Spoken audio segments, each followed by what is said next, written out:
Welcome to the Health and Democracy Forum. I'm Beth, and I'll be helping to facilitate our time together. Today, we are meeting on and are sustained by land that has been sustaining Aboriginal people for thousands of years. We acknowledge their continuing custodianship of this land and the impact that dispossession and colonisation has had on the health outcomes of Aboriginal people for generations. Together, we recommit ourselves to right these wrongs.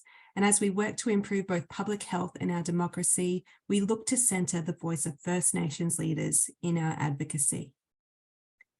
Thank you so much for coming today. Today's event is hosted by the Our Democracy campaign, which is a nationwide movement of people and organisations who are speaking up for an end to corporate influence on our democracy. Co-hosting today's event are Our Democracy partner organisations, the Public Health Association of Australia, the Australian Health Promotion Association, the Foundation for Alcohol Research and Education, the Australian Democracy Network, and the Human Rights Law Centre. Together, with other partners across civil society, we are working towards a shared vision, a political system where our elected representatives reflect the values and concerns of our communities, and decision-making is balanced and fair with people and planet at the heart of it. We have a great session in store for you today. If you're just joining us, I encourage you to change your Zoom name to include the organisations that you're a part of and to say hi in the chat. Our chat box buddies, Luke and Isabella, will be monitoring the chat for questions and themes coming up from the room. For those requiring a live transcript, you can turn on closed captions by clicking CC closed captions button at the bottom of your Zoom screen. We also encourage you to tweet about today's event using the hashtags Healthy Democracy and Our Democracy, and also to follow us on our socials. We're here today because we care about improving public health and because we recognise that public health and other issues that we care about get negotiated through the democratic process. And when that process is not working well, it impacts all of us. Today, we are going to hear from health practitioners, researchers, and policy experts who have been experiencing the pervasive tactics used by harmful industries to influence policy outcomes. But you'll also hear about the solutions to making our democracy work for all of us, not just the powerful few. The Our Democracy campaign has been working to achieve a suite of reforms to improve integrity and transparency in our democracy. And this year, we have a big opportunity to push these reforms forward. Currently, the Parliament is considering changes to campaign finance and election laws. Done well, and these changes could make our democracy fairer and improve the likelihood that decisions related to public health will be made in the public interest. But done poorly, and they could continue to allow harmful industries to secretly pressure decision makers to put their own profit over people. More on this later, but suffice to say that if you're keen to level the playing field and make it more likely that you'll win the public health reforms you're fighting for, you are in the right room. Our panel moderators today, Malcolm and Rebecca, are going to be asking the panel about their experiences taking on the Goliaths of industry. But we also encourage you to jump in the chat and ask questions of our panelists too. While we might not get to every question, our team is certainly going to try. Today's event is going to be filmed and will be available publicly after the event. While the recording will focus on our panelists, if you do not want to be filmed, you're welcome to turn your video off. But our preference is that I love to see all your wonderful faces. So without further ado, I'd love to hand it over to Rebecca and Malcolm. Thanks, Beth. I'm Rebecca Zozel from the Australian Health Promotion Association, known as ARPA. And hi, everyone. I'm Malcolm Bowman from the Public Health Association of Australia. Yeah, I'm really excited to introduce our star-studded panel to you this afternoon. First off, we have Jane Martin, who has worked in public health advocacy for more than 35 years, covering tobacco control, alcohol policy, and obesity prevention. Jane leads the Food for Health Alliance, which some of you will remember, very recent rebrand, formerly the Obesity Policy Coalition, which is a partnership between Cancer Council Victoria, Vic Health and Globe, the Global Centre for Preventive Health and Nutrition at Deakin University. Welcome, Jane. And next up, we have Dr. Charles Livingston, who's an associate professor at the School of Public Health and Preventive Medicine at Monash University. Charles is our gambling man. He's a prominent researcher, commentator, and policy advisor on the effects of political donations and political influence in policymaking relating to gambling and its regulation, both globally and here in Australia. Welcome, Charles. Next up, Dr. John Patterson, who is acting CEO of North Australian Aboriginal Justice Agency. John's family is affiliated with the Nullagine people located in the Roper River region, southeast Arnhem Land. John is currently a member of the Coalition of Peaks on the Joint Council for Closing the Gap and is also the current chairperson for the Central Australian Academic Health Science Network. Great to have you with us here today, John. And we've also got Dr. Jen Lacey-Nichols, who studies the commercial determinants of health. Her current work explores the opportunities and challenges for systematically monitoring corporate political activities, such as lobbying, political donations, and the career of revolving door between industry and ministerial offices. Thanks for coming, Jen. Katerina Georgi, welcome. Katerina is CEO of FARE, the Foundation for Alcohol Research and Education. Katerina is passionate about working with local communities, governments, researchers and health professionals to develop evidence-informed policy, enable people-powered advocacy and to deliver health promotion programs. Welcome, Katerina. And last but certainly not least, we have Alice Drury, senior lawyer at the Human Rights Law Centre. Alice works on systemic and emerging threats to Australian democracy, such as getting big money out of politics, and she's also working on putting an end to mass surveillance. And I have fond memories of working with Alice in the fight to protect charities' advocacy rights in recent years.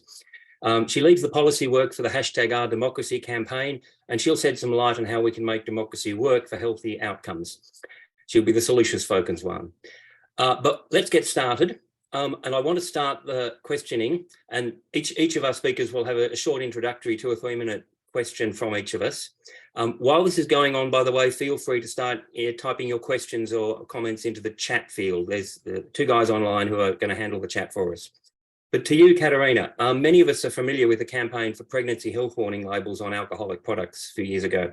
Can you tell us about this campaign in the community and what kind of lobbying and influence from alcohol companies were you up against? Sure. So, Malcolm, come July this year, pregnancy health warnings will be mandated on all alcohol products. But for 20 years, alcohol companies and their lobby groups fought against the mandating of these labels. So first, what they did was they just fiercely fought against it and created a whole bunch of not evidence-informed information at all. They just said a whole bunch of things to create a bunch of doubt. So some of the things that they said, for example, was that if we had these labels on products, that it would lead to an increase in abortions and a whole bunch of stuff that was really unhelpful, quite harmful and disrespectful as well. Then when they knew that it was getting closer, what they did was they introduced their own voluntary label. They applied it inconsistently. It was invisible. Very few of them saw it, but they were saying there's no need for you to address this now because we've fixed it. Once a decision was made that the label would be mandatory, they then converted their arguments to, okay, we support a label, just not this label. You know, the label you want is visible, it's clear, and we just want this invisible label over here that some people maybe see or don't see. Once the campaign really heated up and we were working with, 4,000 community leaders and 180 organisations across the country to advocate for governments to adopt this, they held small roundtables that we only found out about through discovery processes with the decision makers. They really heated up just this doubt brigade that they do, where they just tried to say a bunch of things that just weren't true. It'll cost lots of money, it'll hurt lots of people, whatever they could to avoid talking about the fact that what we were talking about was kids not being born with a lifelong disability. We found out a lot about the closeness, but I think also the thing that's important is what happened once the decision was made. So once a decision was made by the majority of states and territories to adopt a pregnancy health warning, both the CEO and the chair of FSANZ suddenly lost or left their jobs. And we had some lead lobbyists walking around town talking about how they'd taken 2 scalps by having this label introduced. And so they were using that then as a deterrent for any further policy change. And this is particularly concerning because public servants should be able to provide advice that's independent, that really does back our health without the fear of this happening to them. So that's just a brief overview of that 20-year campaign. Yes, it was a long campaign. Switching to John Anderson now. John, as a leader of Aboriginal controlled community organisations in the Northern Territory, you've likely seen how the interests of big business often conflict with your community's interests. For example, the successful campaign by the community against the Dan Murphy's development in Darwin a few years ago, I remember it well. Can you give us a sense of what industry lobbying and tactics you have witnessed?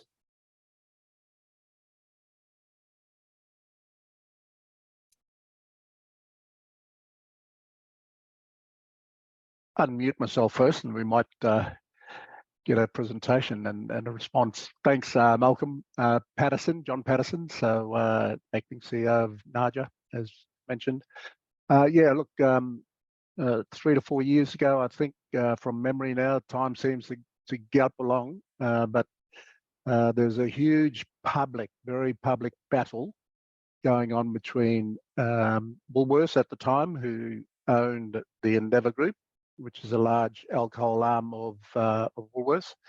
It's now separated from Woolies, and the Dan Murphy brand. So they were wanting to build a large, one of the biggest takeaway alcohol outlets just on the in one of the suburbs on the lands of airports, Darwin airports there, about 10 kilometres out from CBD Darwin, to build a huge liquor outlet in close proximity to 3 discrete Aboriginal communities within a 5-kilometre radius of where the proposed bill was going to be. It was going to be, the size of this liquor outlet was close to 1,000 square metres. So you can imagine how much alcohol you can put into a precinct like that. It first came to our attention when there was an appeal by the big corporate in Woolies to the territory government, and had the government move legislation by stealth overnight. We found out about it the following day. We fortunately had an Aboriginal Medical Services Alliance members meeting in the city, Darwin, at the time when the decision was handed out. We, with the support of our local Aboriginal Medical Service in Darwin, Denali Dulba Health Service, with the Bagot community, which was one of the biggest Aboriginal discrete communities, one of those ones that were in close proximity where the big build was happening, with their support and their community leadership by very strong women, I might add. AMSAN, the AMSAN members were part of this campaign, and our dear friends, Katarina and the FAIR group, were in huge debt to FAIR in this whole process and this whole campaign to take on a fight. It was described like David versus Goliath battle. When we're up against, we didn't have any funding resources to launch this campaign or continue to, be active in it. We relied on volunteers and people like myself and other community leaders to lead the fight up against one of the biggest corporates, top 3 corporates, I think, in Australia, being Woolworths at the time. So the legislation was moved, like I said, by government overnight. We got wind of it.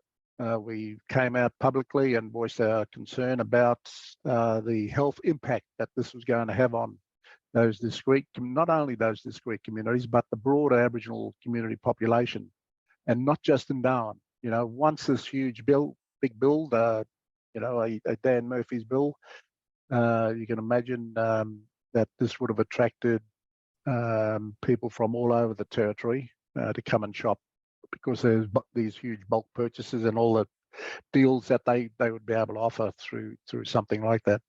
So look, it was a huge, it was a very vigorous campaign.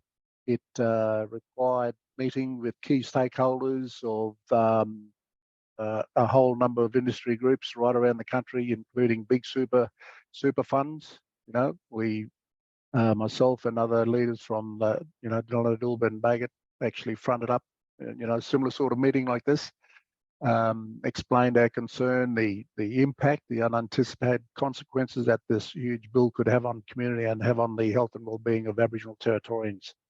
Like I said, it was very public, where we had, chair of Woolworths at the time front up to the AGM of Woolworths, forget what year it was, dispelling and discrediting myself and others, saying that we don't speak on behalf of Aboriginal communities here in the Northern Territory. I responded accordingly. You can imagine how outrageous I was and furious I was in my response. But it just demonstrated how big corporates, with the backing, financial backing that they were able, their promotions, their campaign, which they were, had a lot of various platforms to launch their campaigns on, as opposed to ours, that was relying on very supporting peak organisations such as FAIR and our local community organisations here, particularly in the Darwin region. It was a big battle. It was fought. We actually ended up forcing Woolworths at the time to get an independent review that was headed up by a renowned KC, I think it is, in Australia, to head up a review that actually, I think it recommended, well, it surely did recommend to Woolworths that they should not proceed with the big build in the location that was being proposed. So the game, it's not over. We're waiting for another launch. When the time of that is, we'll just wait and see. But it was a big fight, big public fight. And it was a credit to all of those and it just demonstrated that people power, such as our little group, which expanded. I think we ended up having put a bit of a call out there nationwide, and I think we had about in excess of 100,000 signatories sign up to support us in our campaign. So, but it just demonstrates that you never give in, never say die, keep the fight up, and the more key stakeholders and people with the shared interest, shared vision of the harm that big corporates could do, there's a big chance of winning. Thanks, John. Fabulous, thanks, John. Really motivational, and that's a story I know a lot of us have been watching, whether closely or from a distance. Love the David and Goliath analogy as well. So we've been focusing on alcohol today, but we're going to switch now and broaden it out a little bit. So to Jen, where are you on my screen? Hi, Jen. You're a researcher who looks at the commercial determinants of health and the influence of lobbying in Australia. Keen to hear your thoughts on how transparent is the amount of access and influence that these big industries, the Goliaths, have in terms of our politicians, and perhaps you can reflect on what is currently tracked and transparent and what isn't. I would say that if we're looking at the entire globe and all of the countries around the world, Australia actually does really well, but the real accurate, it'd be much more accurate to say it's incredibly muddy and incredibly murky, and everything else is just non-existent. And that's why we look kind of good in comparison. It would be an accurate statement to say that what is unknown about corporate political activity in Australia is infinitely larger than what is known about corporate political activity here. And I know Charles can speak to this quite a bit with the donations. In terms of what is tracked and sort of done systematically by governments, and this is what I've been looking at,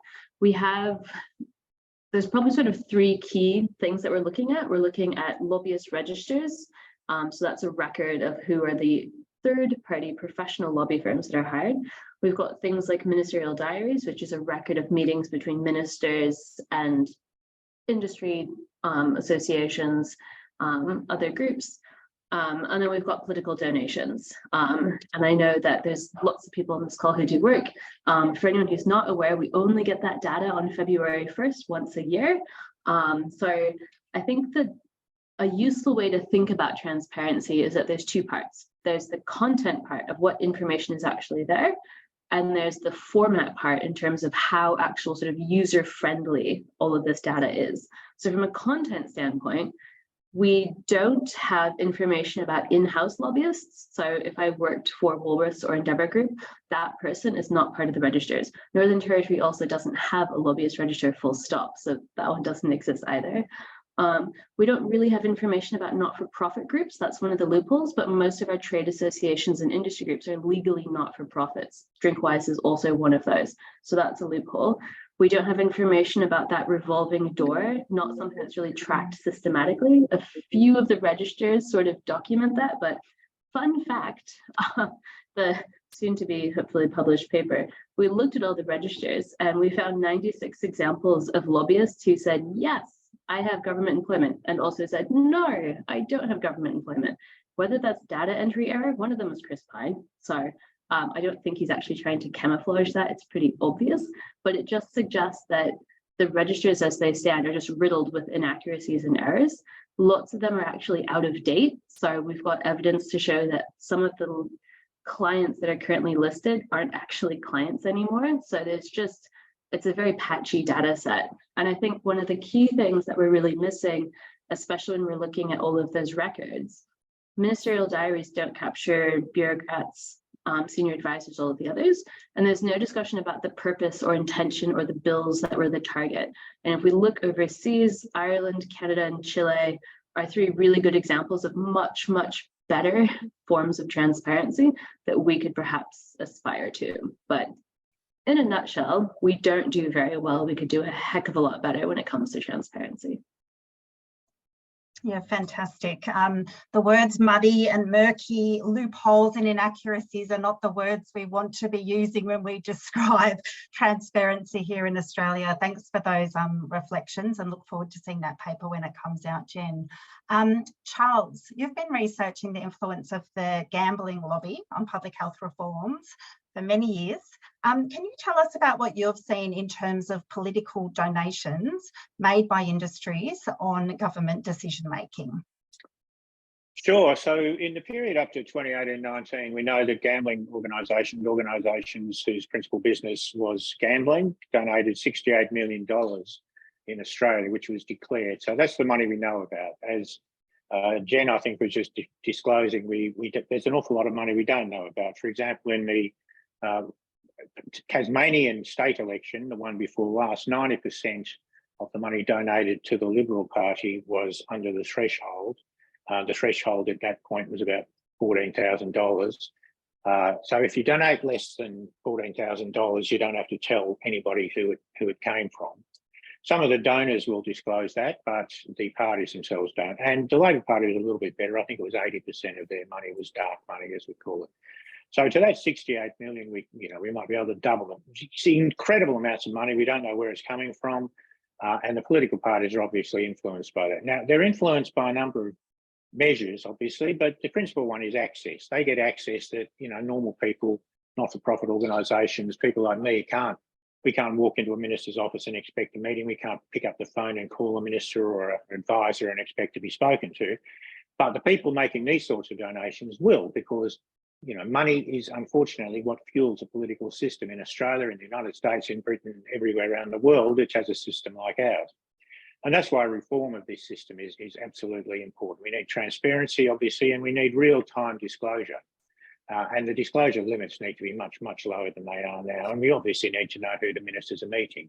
And again, as Jen said, most of the most influential lobbyists in the country aren't on the lobbyist register because they work directly for industry. Clubs New South Wales, for example, have an incredibly influential lobbying outfit operation, and they were trained by the NRA. The two most recent chief executives, I'm not joking, of Clubs New South Wales received training at the hands of the National Rifle Association in the United States, and they've adopted their tactics. And their tactics are the carrot and the stick. The carrot is, if you're with us, we will give you a steady drip of regular funds, which of course you will find attractive if you want to get re-elected. But if you oppose us, we will go at you hammer and tongs. And we saw that in the recent New South Wales election. They had a couple of own goals in that election, but nonetheless, their influence was felt, as you can see from Mr. Minns, the current Premier of New South Wales, who decided that although there was evidence, for example, from those bleeding hearts of the New South Wales Crime Commission that gambling in pubs and clubs was substantially influenced by money laundering activities, that Mr. Minns decided that wasn't worth considering, and he's going to run a trial instead. So their influence is enormous.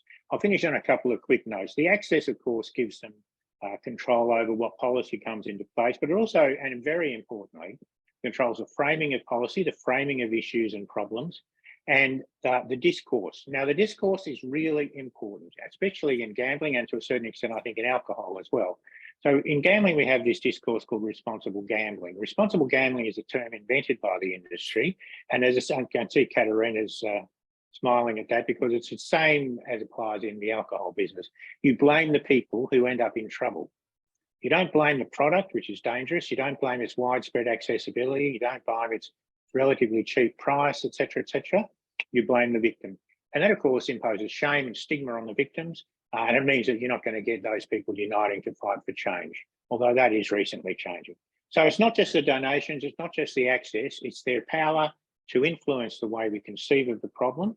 And that means that they influence the way that we respond to the problem. Thanks, Charles. I want to bring Jane into the conversation and I want to talk tactics. Jane, could you pick up from where Charles just left off and talk about similar tactics that are used across different industries that you've seen? Sure. When I started working in public health advocacy in the 80s, all these industries were mixed up together. So the corporations owned Allen's Lollies, KFC, Kraft, Nabisco, Lindemann Wines, Coca-Cola, Amatil. So these companies were all interlinked, which gave huge power and influence. And then due to litigation, the tobacco companies were spun off. They became higher risk and they were incorporated overseas. But that point that was made by Charles is really important. That framing around individual responsibility is very powerful across all the issues and industries that we're concerned about, and relying on educating people so they can do better. Responsible comes up in a lot of elements around industries' responses to the issue. Leave it with us. The Responsible Children's Marketing Code, we'll do it ourselves. It's safe with us. The pledge by the sugary drink companies to reduce sugar, which works across the portfolio to try and push away a health levy on sugary drinks, was launched in Parliament House with the health minister in the previous government. So these corporations get close to government. They talk a lot about the numbers of people that they employ. They talk a lot about how much money they put back into the country. And they use that. With that corporate power comes corporate influence. And they will engage in elements such as education. They want to work with government that helps them with their relationships. And that is very, very powerful. Trust us, we have the solutions. That's been happening for decades, and that influence really does show. So industry proposing themselves as part of the solution and that individuals are the problem is very much the dominant approach that we see with these corporations. Thanks, Jane. And as you said, dominant across the different industries as well. I will just encourage people, everyone in this webinar, if you do have any questions, I don't think we've got any yet, please do pop them in the chat because we will have the opportunity to address them very shortly. But before I do, I'll hand over to Alice. Alice, we've been hearing about lots of thorny problems that have been holding our democracy back for too long. Can you please Alice, tell us a little bit about the framework for a fair democracy that the Our Democracy campaign is advocating for, and how the reforms within that framework will help us solve the problem of corporate influence on our democracy, otherwise known as state capture. Thanks, Alice. Thanks, Rebecca. Yeah, so we've heard from all of the speakers now in terms of how these predatory, harmful industries are manipulating our democracy to compromise public health outcomes. And what we have been working on for the last few years at the Human Rights Law Centre, together with our democracy partners, including Australian Democracy Network, are a series of reforms that will do two things. They'll get to the heart of the political power that corporations use to manipulate governments. And will also weaken their power so that when they're going up against community movements like the movement against the Dan Murphys and the NT that John was talking about, our communities are going to win more often and our governments are going to be more answerable to us. So how are we going to do that? How are we going to do that together? A few years ago, we came up with the Framework for a Fair Democracy, which has 11 asks. Just 10 are listed there, but they're fairly broad reforms, including some sort of smaller fry and some really, really big, ambitious reforms. We drafted this under a coalition government. We didn't know what was going to happen at the election, and so we included a mix of reforms, all of which are important, some of which I'm happy to say we've already won, like a strong Federal Integrity Commission. But now with a Labor government and a pretty strong crossbench, we've got an opportunity to actually win some of these really key, ambitious reforms, the ones that Charles and Jen and others have been talking about already. So they're talking about donation transparency. More important still, a ban on large donations altogether. We're talking about capping campaign spending so that when governments are coming up, when governments propose a reform that the corporations and the industries don't like, they can't spend millions up against them, like Charles was talking about with the gambling industry in New South Wales. And we're talking about lobbying reform and closing the revolving door. So I'll talk in a little bit more detail about each, starting with donation transparency. Just change the slide over. So in terms of donation transparency, we're focusing on real-time disclosure and also lowering the disclosure threshold and closing some loopholes to ensure that big corporations can't give hundreds of thousands of dollars to the major political parties but dress it up as membership fees and thereby hiding it from the public record. The other one that we're going to focus on is, change the slide. Thanks. So banning large donations. So a lot of these industries give many hundreds of thousands of dollars to both major parties to make sure they've got a seat at the table no matter who wins. So by putting a cap on large donations like they have at state level in Queensland, Victoria, New South Wales, we'll be able to limit their influence that way.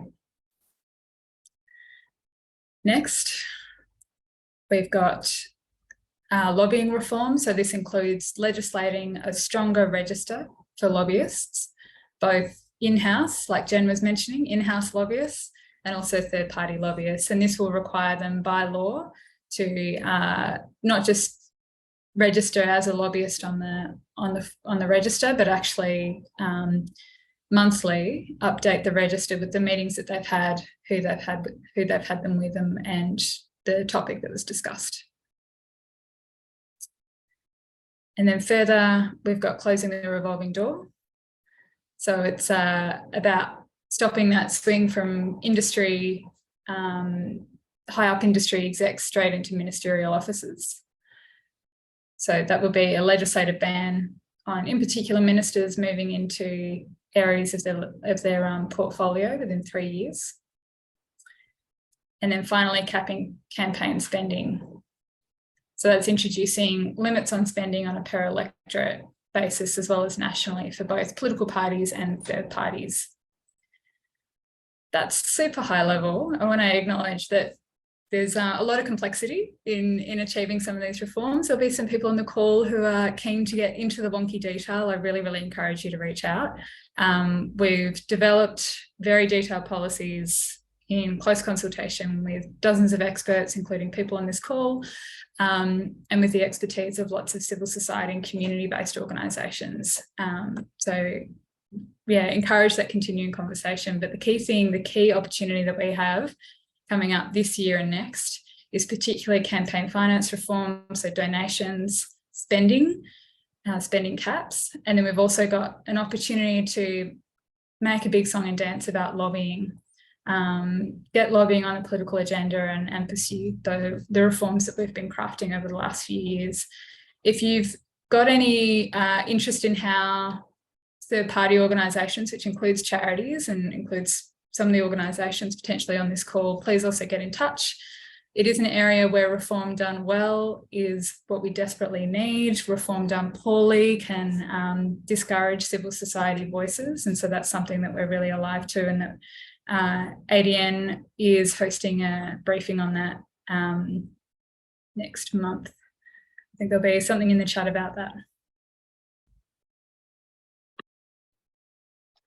Fabulous. Thanks so much, Alice, for sharing that. ARPA is a proud, as the other co-hosting partners are, a proud endorser of that framework.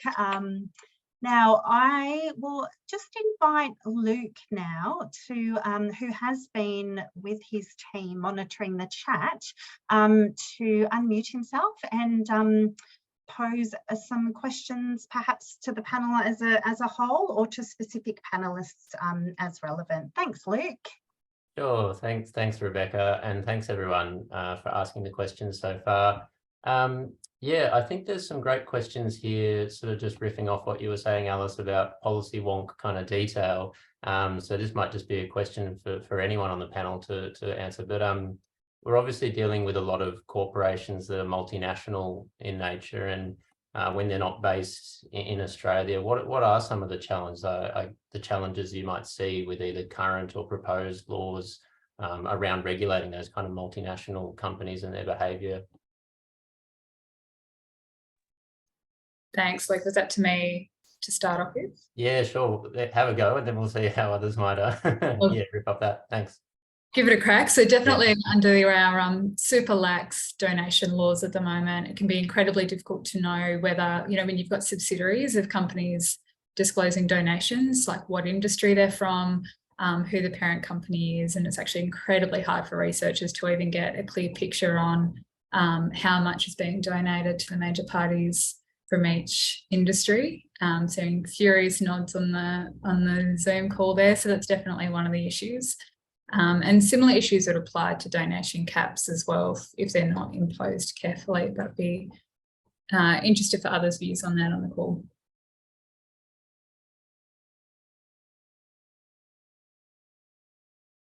Open mic, any member of the panel? Or back to you, Luke. What else have? Thank you.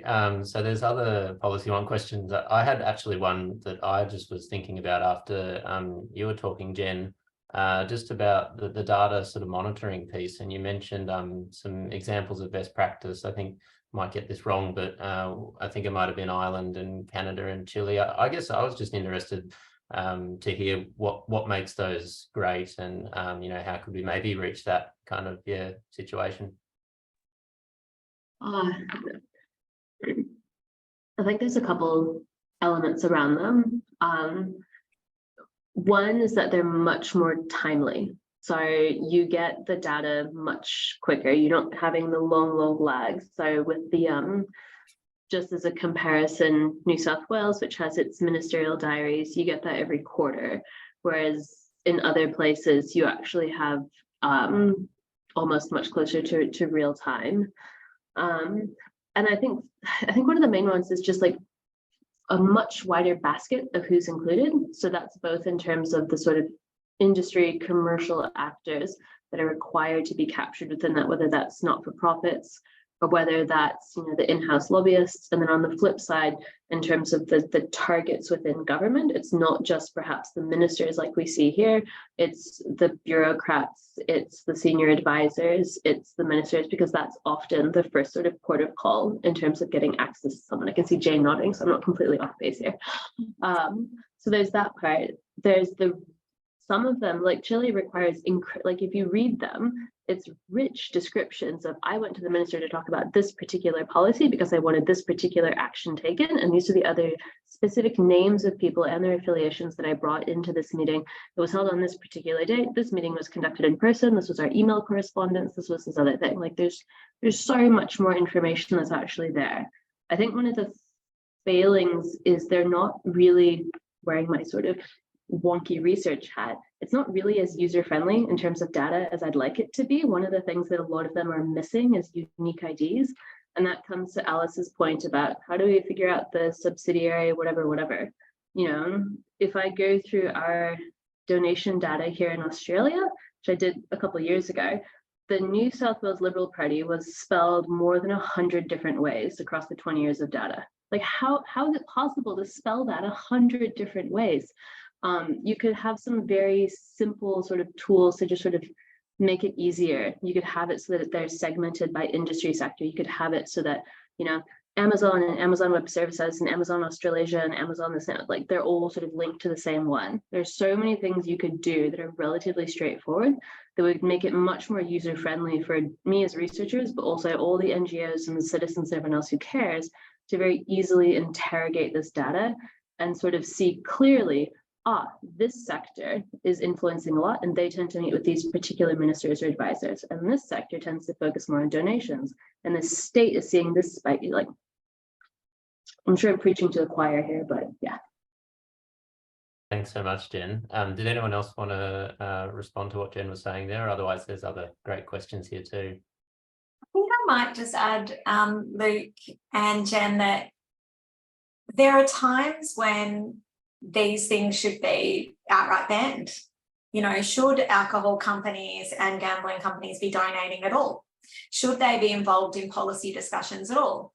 I'm at the table lots of times with decision makers and unfortunately with alcohol companies and their lobby groups. And I have never once been in a room where they have suggested something because it will benefit the health of the community. And when they have, it's usually against another subsector of the industry because it will mean that they will make more money.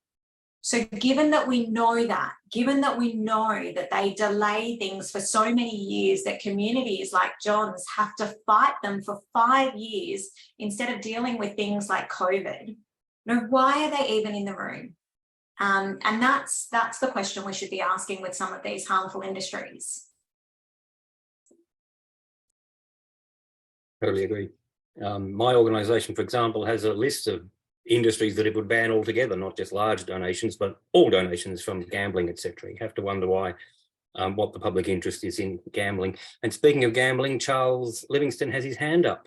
Going to you, Charles. I do, and yes, thank you. I just wanted to add to what Kat was saying about, you know, prohibiting certain classes of donors. Now, in New South Wales, the government has apparently just introduced legislation to prohibit not-for-profit gambling operations, so the clubs, from making donations. Now, that's only in New South Wales, and I'm sure they can short-circuit it by going to a federal system. But I think that there's a lot of argument to say that we should treat certain classes of donors as akin to tobacco. I mean, they don't do good, they do harm.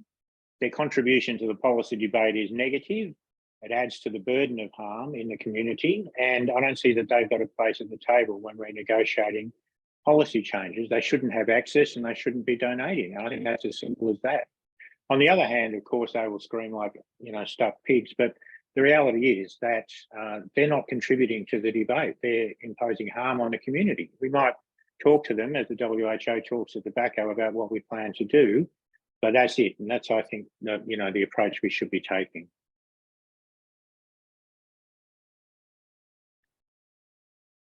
I think we'll go back to you, Luke. Have you got thanks, further questions? Thanks, I've got a great question here, and sorry for my pronunciation, but thanks Basambol for this question. It's kind of picking up on the discussion about individual responsibility and how, you know, drink responsibly or gamble responsibly, and that concern and stigma, as you mentioned, Charles. I think the question really is about what can we be doing when we're engaging with the community and other organisations and other groups to not kind of get entangled in that kind of messaging game. And I guess we're talking about things like framing and values-based messaging. So anything that others want to sort of, yeah, thanks, Charles. Maybe do you want to go first? Yeah, look, sorry to keep butting in, but I think, you know, when we're talking about gambling harm, we talk about problem gamblers. When we talk about the approach we're taking to regulate gambling, we talk about responsible gambling. Now, these are embedded in legislation. They're embedded in the regulation and the entire system of regulation. The first thing we've got to do is stop using that discourse. And that particularly, I think, is beholden on researchers and others, people who are engaged in helping those who have been affected by these problems. We need to start, we need to stop conforming to the industry discourse. Responsible gambling was invented by industry. It's a smokescreen.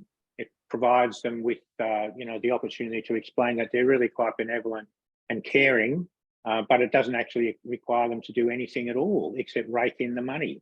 So, I mean, you know, we don't need to participate in that. And I think for journalists in particular, using terms like problem gambling is stigmatizing, and we need to encourage people to stop using such language.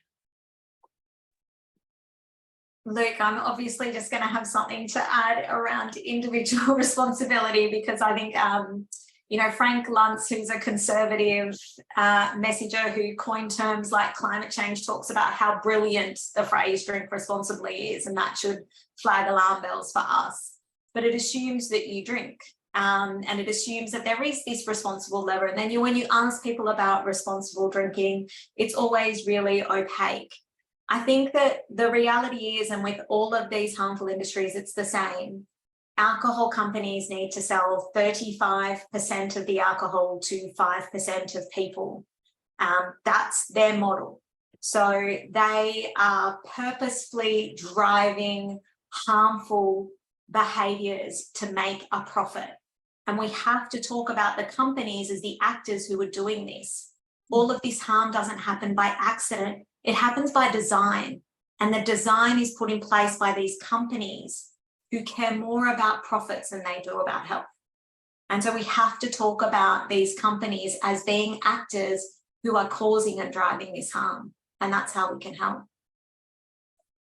Thanks, Kat. I see that Jane, were you unmuted? Yeah, just to say that I think it's so critical to have the voices of people with lived experience as part of this discussion, and ensure that policymakers, government officials, others, the media are hearing those voices. And the issue of stigma and media and framing is communication is so important, because usually it reinforces the idea of individual responsibility and shame. So those are, you know, things that I know everybody on the screen is engaged and involved with, but it is so important to have resources and support to hear the voices of lived experience and to protect them from the trauma of talking about those experiences as well. Thanks so much, Jane. I see another great question here. I still think we do have some time. So we've got a great question here from Melissa, and this is around any panel member reflections, I guess, on we've been talking in this webinar about health and harms to health, so things like alcohol, gambling, unhealthy food, but what are the other sort of industries that you've sort of seen, and the similarities really, or perhaps the differences that you're seeing? So for example, fossil fuels, big tech, you know, private prison operators, and other sort of media. What are any reflections anyone has on that, and similarities and differences with what we're talking about today? I mean, I can say the very short answer is read the Lancet series, because this is one of the key points of commercial determinants of health. To your laundry list, Melissa, I would also add pharmaceuticals, healthcare, housing, education, all of the things that are good, fundamentally benign, health promoting industry sectors that through privatization and financialization, all of a sudden we see the exact same dynamic where profits are prioritized over access or health or equity or quality. And so I think we see the property sector was number 2 in political donations behind mining, right? Like housing is a human right. So I think we fundamentally see, no matter the sector, whether it's one of the sort of ones that we classified as harmful and bad, or it's something that's just part of the economy, they all at some level engage in the same political practices, because that's sort of what privatization and, I'm going to use the word capitalism and neoliberalism and other things. I use the C word, oh God. That's what it incentivizes. Jen, could I ask you to put a link to the Lancet series, which is a bunch of very good articles, everybody, in the chat? And Alice Drury has her hand up. She does. Thanks, Malcolm. I just wanted to add to what Jen said. So at the Human Rights Law Centre, we released a report in January last year that compared tobacco, gambling and fossil fuels industries in terms of the levers that they use to influence governments, and the same 3 levers definitely emerge. So it's lobbying, political donations and spending, typically through astroturfing organisations. We've also been looking together, the Australian Democracy Network, at other industries, including ones that you've raised there, like private prison operators, which can have a lot of influence at state level, and also the rise of digital platforms, particularly while it looks like Australia might regulate them. They're definitely arming themselves up, and the word is that they're crawling all over Parliament House at the moment, the Google and Facebook, etc., Meta, I should say, execs. So it's definitely, we're seeing a lot of similarities across lots of different industries, and it's something that we'll be looking into as time goes on as well. Cool. We have less than 10 minutes to go. Can I talk about success? Our story is full of problems, but it is also full of successes and campaigns that have prevailed. Can I ask the panel, in any order you want, to reflect upon community or civil society campaigns that have won and why? Who wants to go first? Who's got to win?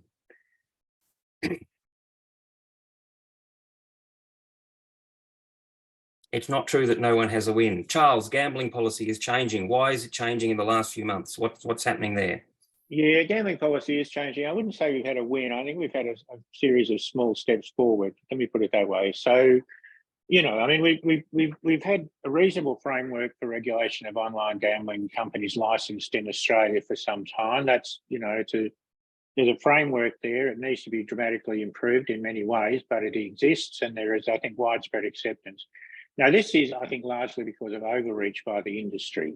One of the characteristics of these industries is that they're the greediest bastards you could ever imagine. They want more and more money, more and more of the time, and they will overreach them. And I think we saw that with the casinos as well. So the casino inquiries verified what most of us who've looked at the industry have known for a very long time, that they will do anything to maximise their revenue. And that involves going as far as, obviously exploiting vulnerable people. I think, as Katerina pointed out with the alcohol industry, something like half of the revenue that goes through gambling operations comes from people with severe gambling problems. So, and they know that very well, but they can't help themselves, and so they promote it. And of course, they've got the money laundering aspect as well, which also extends into the EGM issue. So the widespread acknowledgement of that has caused a lot of certainly talk of reform. And had the Liberal Party won the last election, they had promised in New South Wales, they'd promised to introduce a universal pre-commitment system. Now, that didn't happen, and so we'll wait a little longer for that, but it is happening in Tasmania, and that's a really big step forward. And we are seeing a lot of pressure now to reform the advertisement and marketing of online gambling in Australia.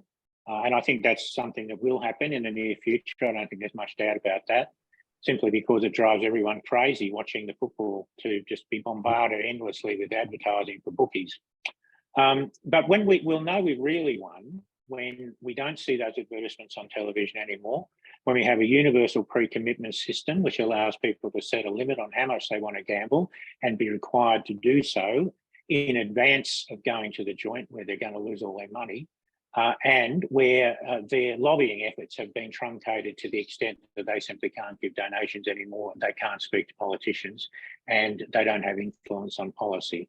But, you know, the big wins in public health, I think, have probably been tobacco control, which, you know, a bit to go yet, but we're not far off getting there, and motor vehicle injury reduction, which is an absolute massive victory for public health principles of systematic response to a major public health issue. That's certainly true. John, you've just gone dark. I was going to draw John Patterson back into this. The story of Dan Murphy's application was a win. What is it that makes campaigns for public health work in your communities and your civil society groups? Yeah, thanks, Malcolm. Look, I think it was continually conveying the health impacts that alcohol would have on our most vulnerable population in the community. I don't need to tell you guys the statistics of First Nations people right around this country and the impact that alcohol has on their health and well-being, not just on health and well-being, but alcohol-related violence. It just demonstrated. I mean, we in the Northern Territory, our health sector, the Indigenous health sector, along with Aboriginal community control health organisations and government-run clinics, particularly remote parts of the Northern Territory, collect 19. Well, I think it's up to 23 key performance indicators. So we can trend. We can measure increase in disease or decline in disease and other health priority areas. So we were able to demonstrate, particularly during the peak periods of when alcohol, there's a free for all sort of thing, and alcohol, there weren't any banned drinkers registrar or other restrictions on consumption of alcohol, takeaways, hotel opening hours, etc., until recently that the Northern Territory government has finally been hearing or heard the concerns from the Aboriginal leadership and health leadership here in the Northern Territory that, if they didn't do anything, address the harm that alcohol has on our vulnerable, population and the community more broadly and generally, that there would be, a huge impact, social impact. And we've seen a little bit of that in Alice Springs. I'm not saying that's all alcohol related, but you can see, some of the consequences from not having certain restrictions. And don't get me wrong, I'm not a big supporter of that, I think, but when it is required, when you've got community raising concerns and issues, when you see harm being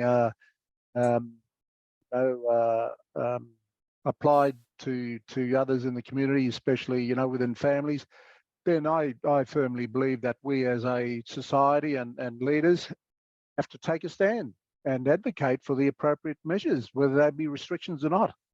We cannot continue to turn a blind eye to some of the stuff that's going on. We've got to demonstrate the leadership.